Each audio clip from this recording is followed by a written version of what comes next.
Assalamualaikum warahmatullahi wabarakatuh. Salam sejahtera bagi kita semuanya. Hari ini kita akan mulai mata kuliah teknologi pelapisan dengan topik coating dan laminasi. Menurut sejarahnya, contoh pelapis yang pertama kali kita lihat itu ada di dalam tempat tinggal di gua, ya, pada dinding gua. Di situ ada sketsa dekoratif yang berwarna dan desain pada dinding itu. Nah, bisa kita lihat, ya, mungkin saudara bisa lihat dari foto-foto atau nanti bisa di Google gitu ya, bagaimana model sketsa dekoratif berwarna dan desain yang diterapkan pada dinding tempat tinggal gua itu. Nah, kemudian industri yang pertama, ya, salah satu industri pertama yang menggunakan proses pelapisan yang digunakan selama abad ke-19 itu menggunakan bahan baku minyak nabati dan lateks karet pada tekstil untuk menghasilkan pakaian tahan air. Jadi pakaian yang waterproof pada saat itu, ya, pada abad ke-19 itu menggunakan bahan-bahan minyak nabati dan lateks pada substrat tekstil. Selanjutnya press-tooth, ya.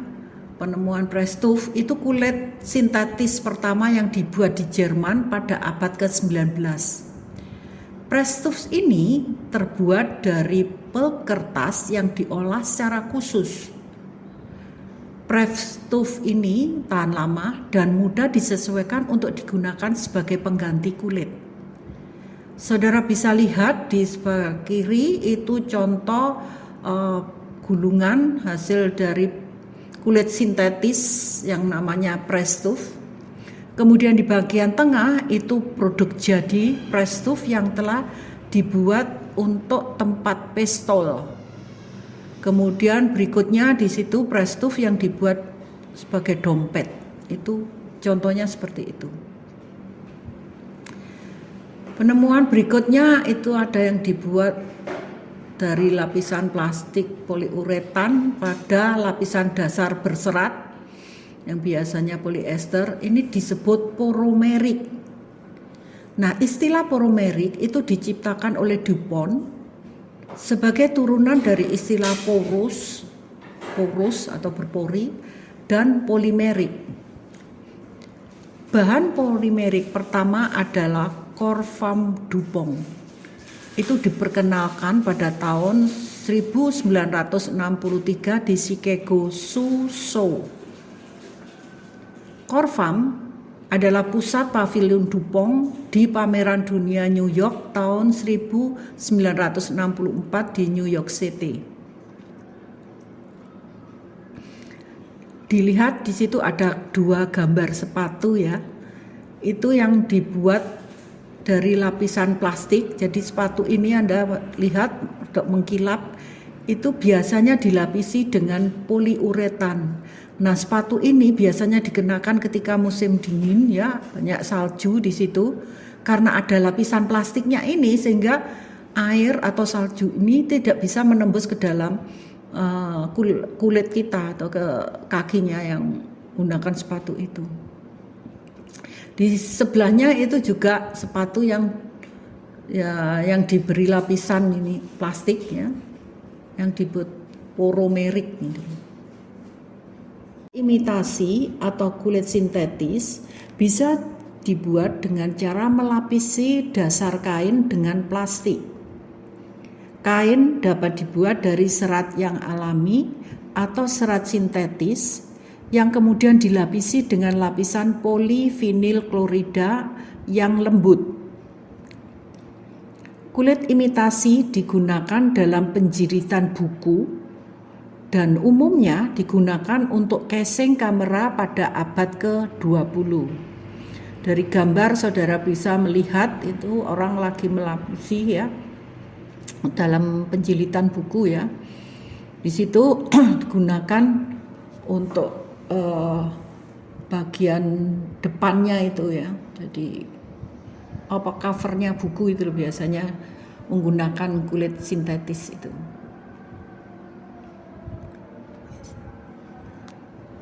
Coating atau pelapisan ya. Jadi arti coating itu adalah pelapisan. Coating adalah proses pelapisan yang terdiri dari penerapan bahan pelapis ke permukaan benda tertentu atau yang disebut dengan substrat. Nah, benda yang akan dilapisi itu juga beragam. Jadi substrat itu bisa dari kayu, bisa kain, bisa logam. Pokoknya benda yang akan dilapisi itu namanya substrat. Istilah plastic coating atau pelapisan plastik. Pelapisan plastik adalah suatu lapisan bahan plastik pada bahan dasar yang digunakan untuk melindungi, menghias, atau mengubah sifat-sifat yang diinginkan dari bahan dasar. Bahan plastik yang melapisi itu harus melekat pada substrat, harus melekat pada bahan dasarnya. Sistem pelapisan dapat dibuat beberapa lapis. Setiap lapis diterapkan dan tetap sebagai suatu lapisan terpisah untuk kepentingan yang spesifik. Sebagai contoh, bagian dasar dari sistem pelapisan bisa terdiri dari beberapa lapisan yang terpisah, terdiri dari primer, sealer, atau surfacer. Tujuan dari plastic coating adalah sesuai dengan fungsinya, yaitu bisa sebagai waterproof coating. Jadi supaya bahan tersebut tahan terhadap air. Bisa juga sebagai flame proof coating agar bahan tersebut tahan terhadap nyala. Kemudian sebagai reflective coating, bisa juga insulating coating, bisa adhesive coating, bisa resistant to gas, bisa protection from corrosion. Jadi sebagai contoh, kalau sebagai protective from corrosion itu kalau saudara lihat, kalau rak-rak itu yang ada dari bahan dasar logam, kalau tidak dilapisi dengan plastik, biasanya logam itu kan korosi. Jadi umur dari rak tersebut akan lebih pendek karena cepat korosi. Karena ada lapisan plastik, maka di situ itu terlindungi dari proses korosi. Bisa juga itu yang flame proof coating ya. Seperti contohnya pada pakaian yang tahan api. Berarti di situ tekstilnya itu dilapisi dengan suatu plastik tertentu yang tahan terhadap api. Kemudian ada tujuan untuk dekorasi, misalkan pelapisan yang warnanya seperti emas, jadi itu gold coloration. Bisa juga yang lapisan aluminium foil. Kemudian juga untuk fancy box atau package wrap coating. Itu tujuannya untuk dekorasi. Bisa juga untuk tujuan mengubah karakteristik dari bahan tersebut. Misalkan supaya display, anti gores, bisa juga ngeblok, juga bisa static fogging. Proses coating. Kita kenal ada klasifikasi yang namanya impregnation or saturation coating. Nah, biasanya ini dengan cara mencelupkan bahan yang akan dilapisi itu kepada ini plastiknya itu, jadi ada bentuk dibuat suatu larutan yang pekat gitu, bahan yang akan dilapisi itu dicelupkan di situ. Kemudian ada juga yang namanya dry coating. Ya, biasanya itu seperti disemprotkan atau dihembuskan gitu dalam kondisi kering gitu ya. Kemudian ada yang lamination coating. Jadi ini dilapisi, itu lamination, dia pakai lembaran-lembaran. Jadi itu plastiknya sudah dalam bentuk lembaran, kemudian ditekan supaya melekat ke situ. Umumnya proses coating dibagi menjadi 3 langkah. Pertama, persiapan.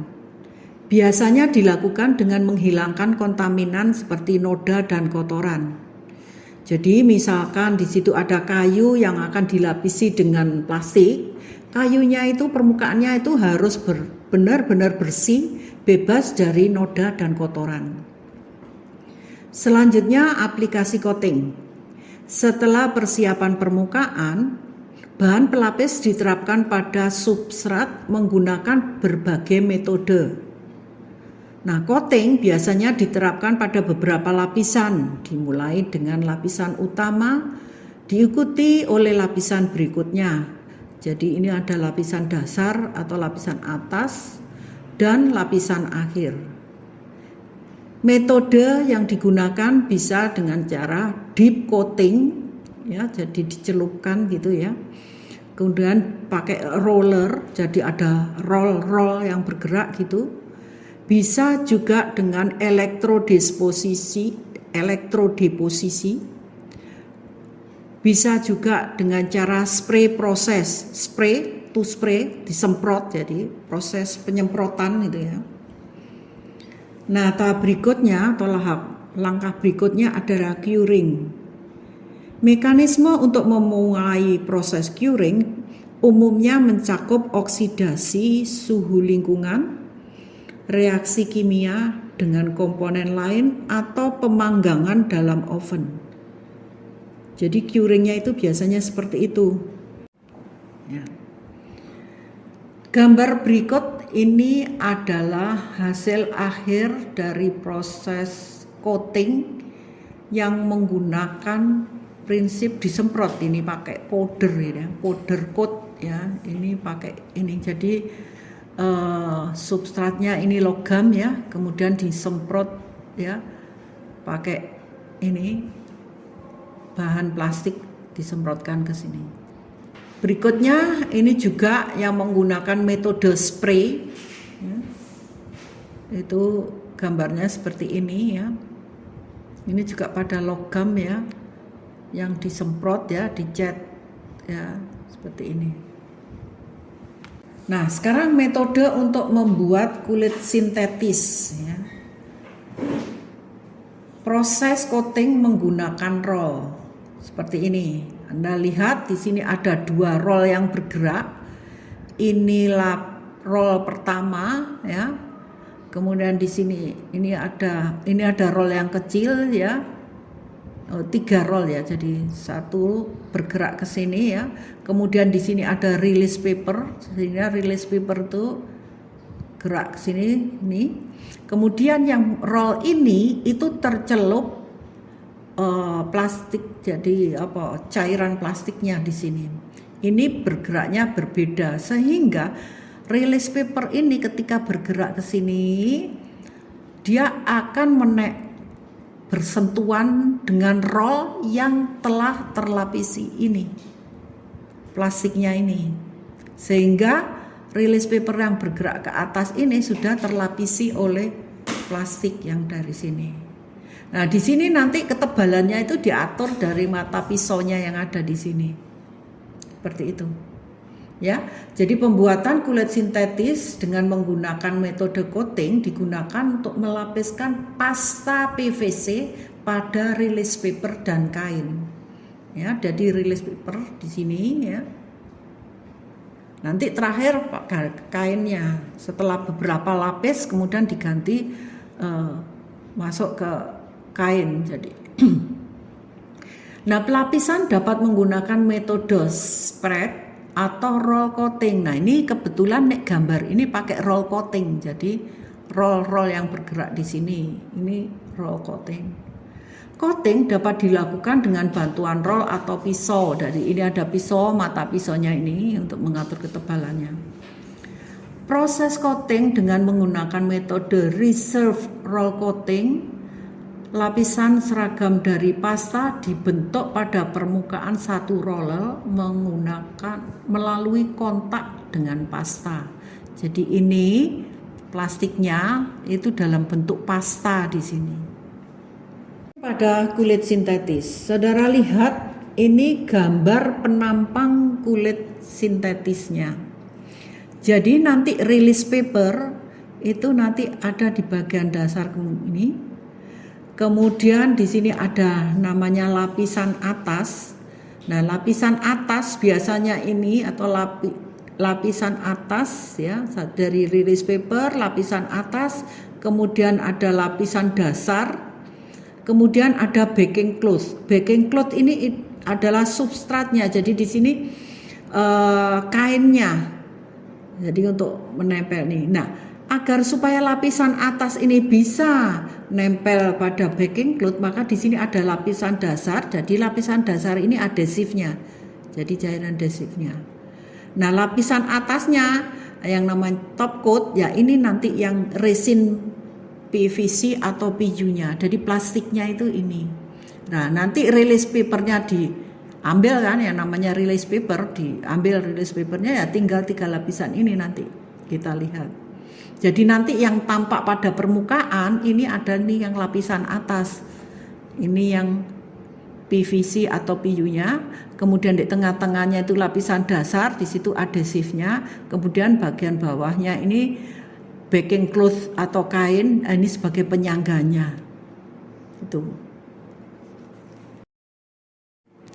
Nah, proses coating itu bisa diterapkan pada makanan yang disebut dengan edible coating. Jadi edible coating adalah suatu metode pemberian lapisan tipis pada permukaan buah untuk menghambat keluarnya gas, uap air, dan menghindari kontak dengan oksigen, sehingga proses pemasakan dan pencoklatan buah dapat diperlambat. Lapisan yang ditambahkan di permukaan buah ini tidak berbahaya dan bila ikut dikonsumsi bersama buahnya. Jadi aman, tidak berbahaya.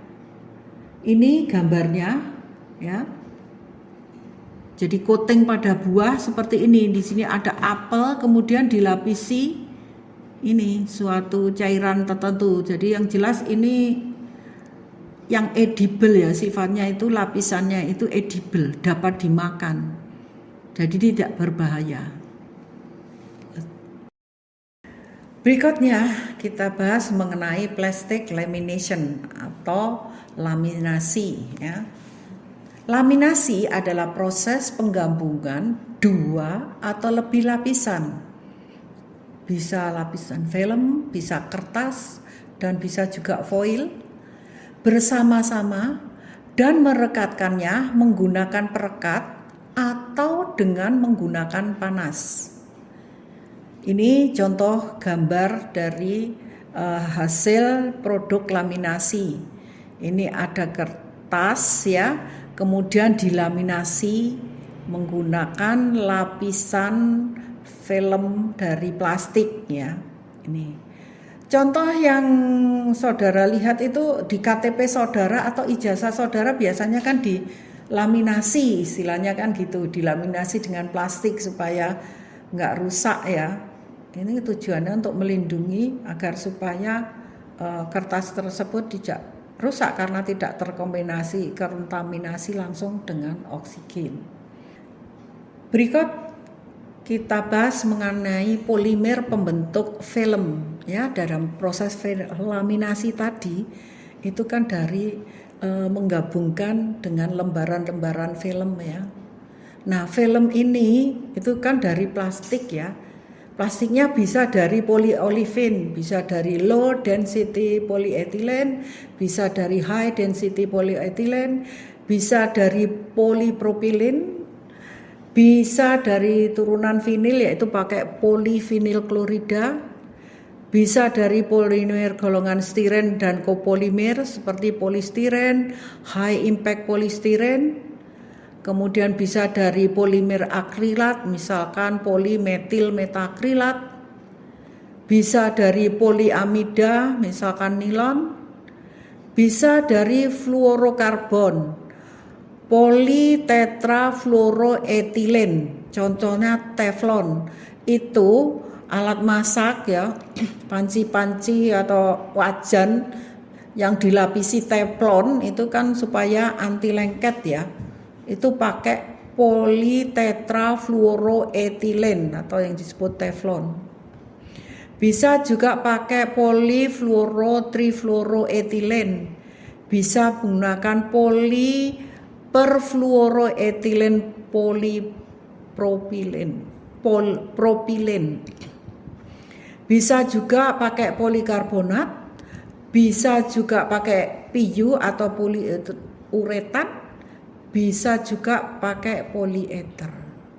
Nah, yang berwarna merah ini polivinil klorida dan poliuretan atau PU, ini nanti yang akan dipakai sebagai bahan untuk membuat kulit sintetis. PVC compounding.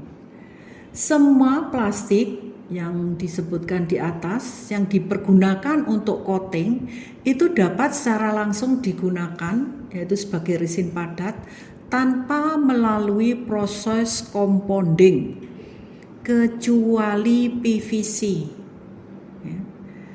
PVC compounding adalah mencampurkan resin dengan plasticizer, filler, dan lubrikan. Jadi kalau menggunakan PVC itu harus melalui proses compounding terlebih dahulu ya.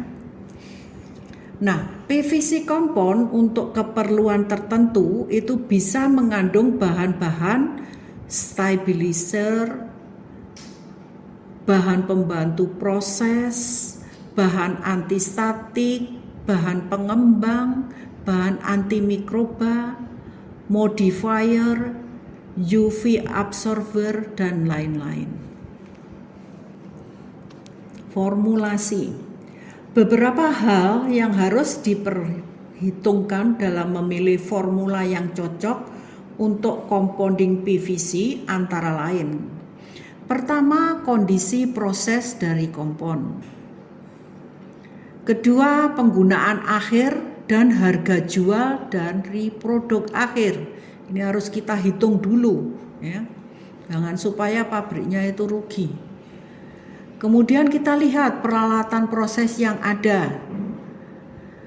Kemudian yang keempat, tipe dan harga bahan baku yang ada. Pembuat kompon itu harus membuat perhitungan ekonomis, teknis dari semua faktor tersebut untuk menghasilkan formulasi kompon yang cocok. Kebanyakan kompon PVC yang digunakan dibuat dengan pencampuran yang sempurna antara resin dengan beberapa bahan pemplastik, pengisi, dan lubrikan.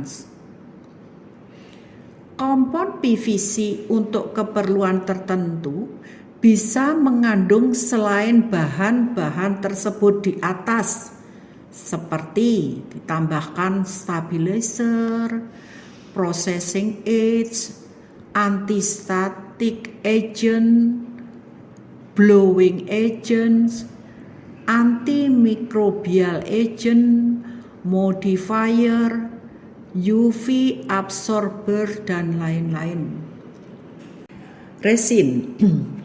Pemilihan resin itu tergantung pada kondisi proses yang akan diterapkan pada pengolahan kompon dalam pembuatan produk yang diinginkan.